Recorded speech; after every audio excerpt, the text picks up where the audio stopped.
ವಿಜಯಪುರದಲ್ಲಿ ಅನೈತಿಕ ಸಂಬಂಧಕ್ಕೆ ವ್ಯಕ್ತಿಯ ಕೊಲೆ.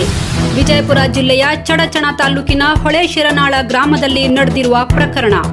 40 ವರ್ಷದ ಶ್ರೀಧರ ಶಾಂತಪ್ಪ ವಾಘ್ಮೋರೆ ಹತ್ಯೆಯಾದ ವ್ಯಕ್ತಿ. ಸುರೇಶ್ ಶಿವಶರಣ ಎಂಬಾತನಿಂದ ಕೊಲೆ.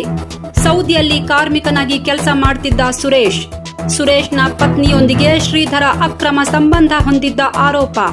ಪತಿ ಜೊತೆಗೆ ಬಾಳಲು ಒಪ್ಪದ ಸುರೇಶ್ನ ಪತ್ನಿ ಶ್ರೀಧರ್ ವಾಘ್ಮೋರೆ ಜೊತೆಗೆ ಸಂಸಾರ ಶುರು ಮಾಡುತ್ತಿದ್ದಳು.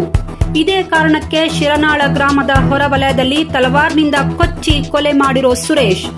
ಝಳಕಿ ಪೊಲೀಸ್ ಠಾಣೆಯಲ್ಲಿ ಪ್ರಕರಣ ದಾಖಲು.